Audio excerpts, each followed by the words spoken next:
Hi, Mark, it's Tao. I'm in a state of shock. I went to sleep last night and I woke up and I was in the strangest place I've ever seen. It was foggy and there were boats. They seemed to be waiting for me. They wanted to ferry me across this strange river.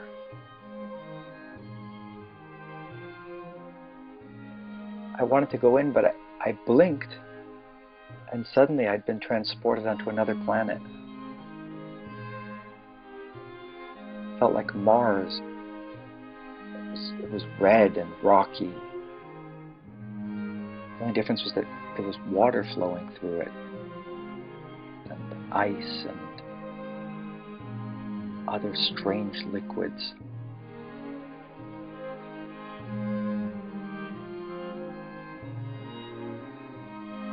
And there were signs of some kind of civilization. My first thought was that I'd been abducted by aliens. I felt that my camera around my neck, so I just started looking around. Out of instinct, I just started shooting. And then I stumbled on this power plant of sorts. There were these massive silver tubes and turbines spewing white steam, and there were geodesic domes scattered around the landscape. And it was all being run by these strange creatures. They looked like a bit like sheep, but they were highly intelligent and they were communicating with each other telepathically.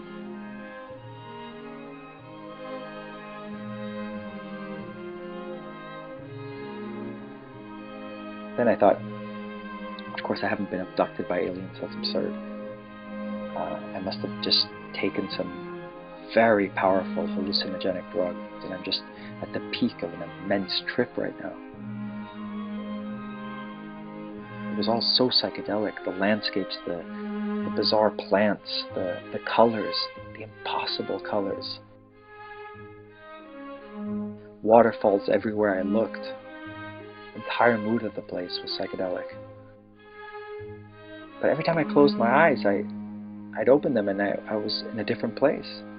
I'd find myself driving down a road, then I was in a lava field, then suddenly I was suspended over this massive waterfall.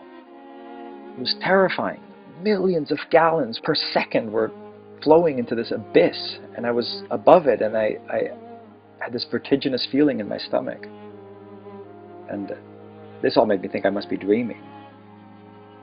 You know how it's impossible to read in a dream? The only signs I saw seemed to be in this quasi-Roman alphabet, but the words were so long that no human being could possibly pronounce them. Then suddenly I breathed in and there was this overwhelming stench of sulfur in the air. And I thought, oh Christ, I've died and gone to hell.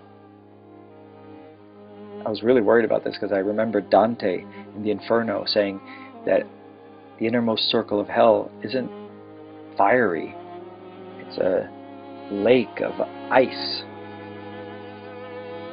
And I found myself in just such a lake, contemplating all the things I'd done wrong in my life, and I thought, this is where I'm going to spend all of eternity. Occasionally I'd see other people, and I'd try and talk to them, but they were far away, and I couldn't communicate with them. There was a profound sense of solitude in this mysterious place. The more time passed, it felt like days were passing, but it never got dark. And then I thought, there's no way this can be hell, though. There's no way hell can be this beautiful. Where am I? Where am I? I kept saying. And then, just as suddenly as I'd appeared there, I opened my eyes, and I was home in bed again. And I thought, wow, what a crazy dream I just had. How will I ever explain it to anyone? And then I turned, and as I floated back into consciousness, I saw my camera by the bed. And I flipped it on, and I couldn't believe my eyes. The pictures that I'd taken in my dream, they're all there.